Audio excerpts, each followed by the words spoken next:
जय श्री राम। कैसे हैं आप सभी? उम्मीद है सभी अच्छे होंगे। तो भाई मैं जो है आज आपके लिए वीडियो लेकर के आया हूँ CH वालिद रौफ के चैनल का वीडियो। तो इनके चैनल को सब्सक्राइब करें, ठीक है। साथ में मेरे चैनल को भी सब्सक्राइब करें अगर आप ऐसा ही कंटेंट और चाहते हैं। तो आज के वीडियो का जो टाइटल है वो है my Asian 11 for Afro Asia Cup, Kohli, Babar and Rohit all in one team OMG। तो ये क्रिकेट से रिलेटेड कंटेंट होने वाला है, अभी क्रिकेट से रिलेटेड वीडियो होने वाली है।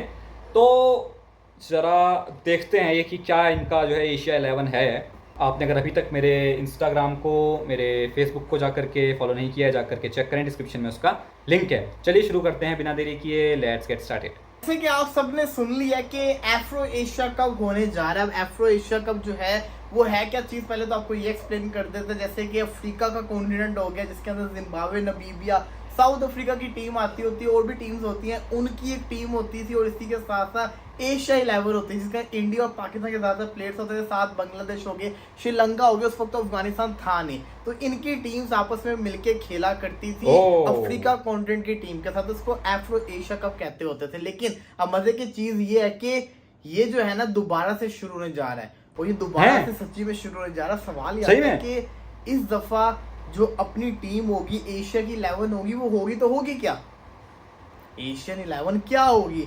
तो बड़ा समझ से बाहर चीज थी, इसको सोचना बड़ा मुश्किल है। तो मैंने एक अपनी प्लेइंग 11 बनाई है, तो मैं आपने बताना कि इस 11 के अंदर क्या से क्या चेंजेस होने चाहिए, क्योंकि आपने एक चीज को माइंड के अंदर रखना है। इस जो एफ्रो एशिया कप के अंदर है, इसके अंदर वही खिलाड़ी खेलेंगे जो इसको हिट करवा सकते हैं। मतलब जो ICC करवाएगा, तो कोई भी इसको करवाएगा, उनकी कोशिश होगी बड़े स्टार्स को लेकर है, ताकि जो है ना फैन फॉलोइंग जो है ना वो ज्यादा बढ़े। और ये ज्यादातर कोशिश होगी इंडिया और पाकिस्तान के जितने भी प्लेयर्स है ना, वो ज्यादातर कोशिश होगी इनको ज्यादातर रखा जाए, ताकि इनसे व्यूवरशिप ज्यादा बढ़ेगी और इंजॉयमेंट आएगी, क्योंकि असल में तो मजा इन्हीं प्लेयर्स के साथ है। तो क्या होगी प्लेइंग 11 मैं आपको बता दूं। देखिए, अगर प्लेइंग 11 की बात करें, अगर ये ODI में भी होता है या T20 के अंदर भी होता है, तो ये सिंपल है, तय है कि इसके अंदर जो कप्तान होगा तो वो एशिया का एक ही बेस्ट कप्तान है, उसका नाम है रोहित शर्मा। तो रोहित शर्मा के अलावा तो कैप्टनसी कर ही नहीं सकता, T20 वर्ल्ड कप के चैंपियन है। तो मैं समझता हूँ कि ऑफकोर्स रोहित शर्मा जिसको कहते हैं ना इस टीम के कप्तान होंगे, रोहित शर्मा ही पहले ओपनर होंगे। अब आपने ये मेक श्योर करना है कि अगर एक इंडियन ओपनर आ गया तो दूसरा कोई और ओपनर आएगा। लाजमी नहीं है कि इंडियन आ जाए, आ भी सकता है, लेकिन आपको ये माइंड के अंदर रखना है कि वन डाउन के ऊपर एक ऐसा प्लेयर है जिसकी रिप्लेसमेंट बहुत मुश्किल है। समझ तो आप गए होगे। तो वन डाउन के ऊपर अगर विराट कोहली आएगा, बाबर आजम का भी मैं नाम नहीं लिया, अगर वन डाउन के ऊपर विराट कोहली आएगा तो इसका मतलब है कि टॉप 3 तो इंडियन हो जाएंगे। अगर आप किसी इंडियन ओपनर को लेकर आ जाएंगे तो आपके लिए मस्ट है कि आप किसी और जिसको कहते हैं ना कंट्री के प्लेयर को एज अ ओपनर रखें। तो ऑप्शन में क्या क्या हमारे पास है? ऑप्शन के अंदर हमारे पास है अफगानिस्तान के रहमानुल्लाह गुरबाज, विकेट कीपर भी है, ओपनिंग भी कर लेते होते हैं। इसी के साथ साथ अफगानिस्तान के श्रीलंका के पाथुम निशंका, वो भी तगड़ा है, पाकिस्तान के फकर जमान का भी भाई खतरनाक है। इसी के साथ साथ इंडिया के शुभमन गिल को तो नहीं ना रख सकते, क्योंकि शुभमन गिल को रख ले तो फिर टॉप 3 तो इंडियन बल्लेबाज हो जाएंगे। तो जरूरी है कि अब एफ्रो एशिया कप है, तो इसके अंदर हर मुल्क के प्लेयर्स को, खिलाड़ियों को रखना है। तो अगर टॉप 3 के अंदर 2 इंडियन आ जाएंगे, रोहित और कोहली आ जाएंगे ओपनर और वन डाउन, तो फिर गुंजाइश ये बनती है कि जो आपका जो कहते हैं ना ओपनिंग स्लॉट बचती है, तो उसके अंदर आप किसी ऐसे प्लेयर को रखें जो इंडियन ना हो। और सबसे बड़ी चीज़ मैं आपको पहले ही कहा था कि जो भी इसको करवाएगा उसकी कोशिश होगी जितने इंडिया और पाकिस्तान के प्लेयर्स हैं उतना फायदा है।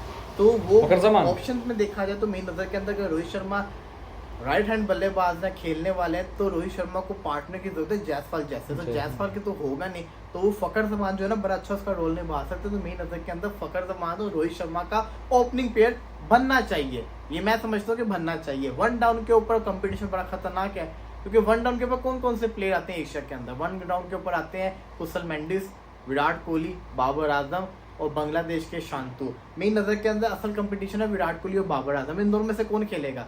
मसला ये है कि देखिए, एक तरफ बाबर है, बाबर को भी नहीं ड्रॉप कर सकते हैं, पाकिस्तान का बहुत बड़ा प्लेयर है, एक तरफ विराट कोहली दुनिया का बड़ा प्लेयर है। तो ऑफकोर्स विराट कोहली ही फर्स्ट चॉइस होंगे, बाबर सेकंड चॉइस होंगे। तो विराट कोहली अगर वन डाउन पे आ जाते हैं तो बाबर कहाँ खेलेगा? पहले मैंने सोचा था कि बाबर आजम को एज अ ओपनर भी आप खिला सकते हैं, क्योंकि वो T20 याद है कि नहीं यार, विराट बाबर आजम ने तो अपने करियर का स्टार्ट ही नंबर 4 के बल्लेबाजी से किया था।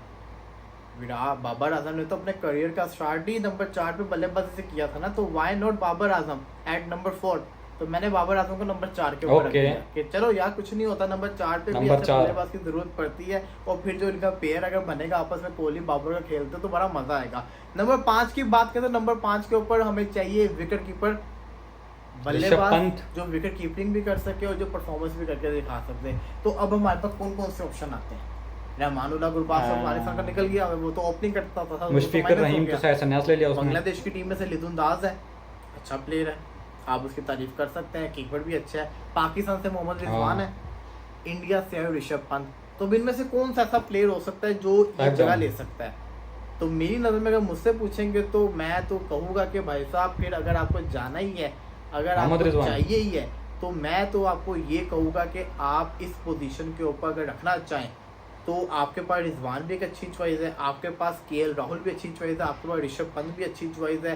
इनमें से आप सोच सकते हो, आपके पास लितुन दास भी अच्छी चॉइस है नंबर 5 के ऊपर। कंपटीशन टाइट है, मैं केएल को तो नहीं, मैं ऋषभ को सकते हैं। तो मेरी नज़र के अंदर इस पोजीशन के ऊपर ना आप एडजस्ट कर सकते हैं, किसी न किसी तरीके से आप एडजस्ट कर सकते हैं मेरी नज़र के अंदर इस पोजीशन के ऊपर ऋषभ पंत को आप इसलिए एडजस्ट कर सकते हैं क्योंकि लेफ्ट हैंड का आपको कॉम्बिनेशन मिल जाएगा। लेकिन ऋषभ पंत अगर इन केस, चलो मैं कहता हूँ कि ऋषभ पंत चलो अब वो कम बैक कर रहा है, वो उस किस्म का नहीं रहा, तो उसकी जगह अगर बात करें तो फिर मैं समझता हूँ कि उसकी जगह का आपको रखना है तो आप केएल राहुल को रख सकते हैं अगर ये ओडीआई है। और अगर ये T20 है तो T20 तो मेरा ख्याल है कि एफ्रो एशिया कप ओडीआई में लास्ट टाइम हुआ तो ओडीआई ही होगा, ये बल्कि प्रॉपर सीरीज होती है। तो अगर देखा जाए तो मेरी नज़र के अंदर अगर ये ओडीआई भी है तो इसके अंदर रिजवान भी आ सकता है, राहुल भी आ सकता है, ऋषभ पंत भी आ सकता है। लेकिन यहाँ पे आप जो आपको फेवरेबल लगे, तो मैं सिचुएशन के लिए आ सका बात हूँ, बाबर और कोहली तेज नहीं खेलते, यहाँ पे मैं तेज खेलने वाला बल्लेबाज चाहिए,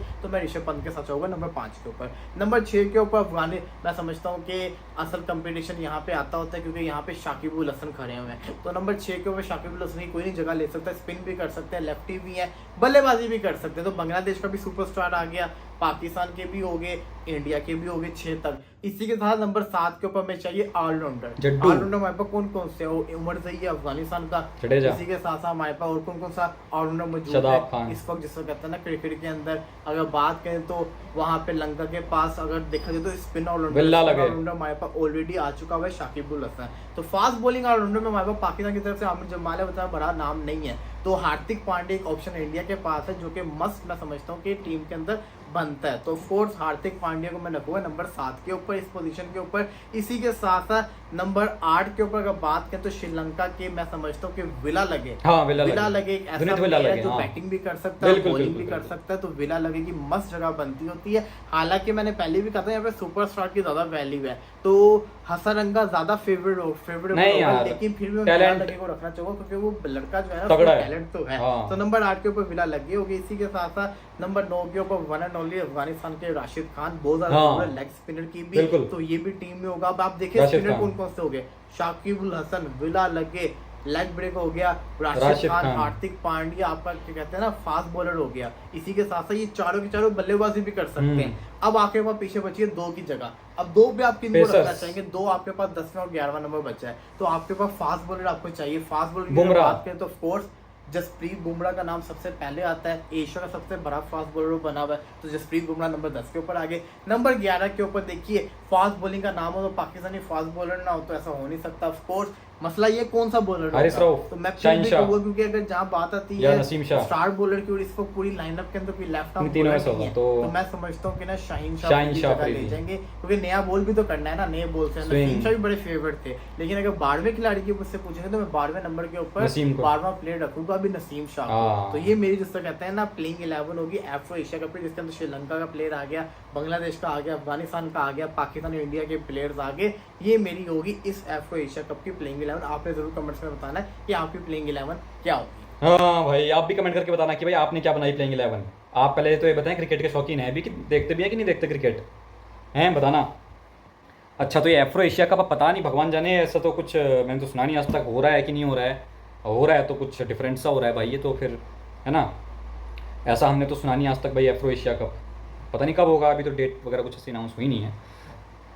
तो ये है एशिया में जितनी भी टीमें हैं, आपका अपनी टीम बताना, प्लेइंग 11 बताना आपने क्या बनाया, आप जो सोचते हैं, ठीक है, आप अगर देखें तो एशिया में जितनी भी टीमें हैं अदर देन इंडिया, आप ले लें बांग्लादेश, आप ले लें श्रीलंका, आप ले लें नेपाल, आप ले लें अफ़गानिस्तान, पाकिस्तान, बस यही तो टीमें हैं।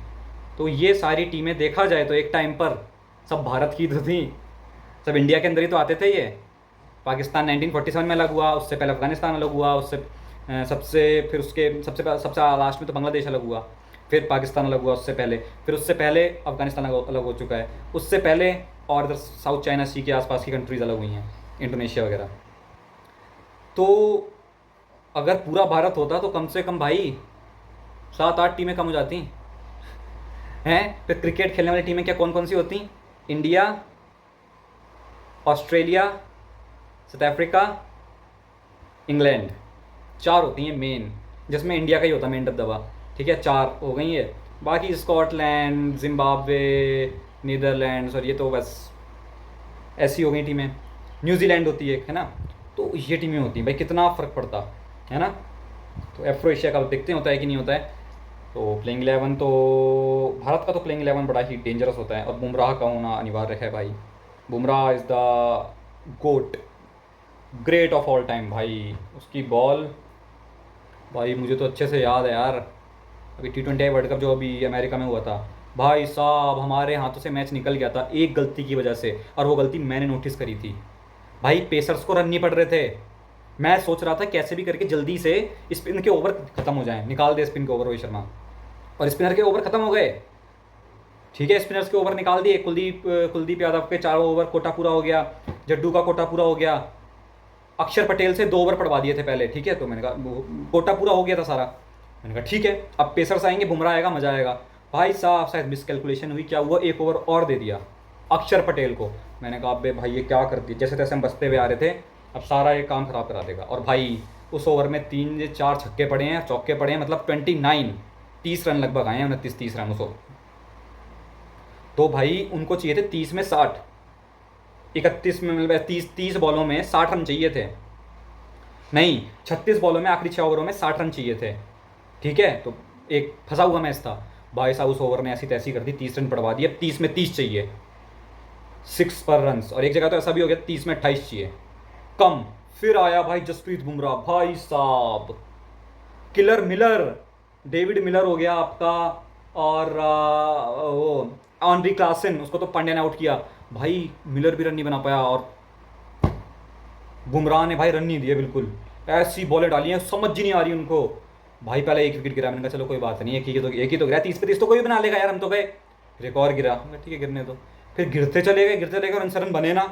फिर यार मैच में वापस आए, मुझे लगा यार ये कुछ जादू ना कर जाएं आज, कर गए जादू भाई, मैच जीत लिया 7 रन से, 6 रन से जीता। और उस टाइम यकीन नहीं हुआ भाई मेरे को, बुमराह को मान गया भाई, बुमराह जैसा बॉलर कोई नहीं है यार। ठीक है, ऑस्ट्रेलिया के मिचेल जॉनसन ने कहा है शायद कि he is the great of all time Bumrah, bowling में भाई खतरनाक यार, फैन हूँ भाई बुमराह का तो।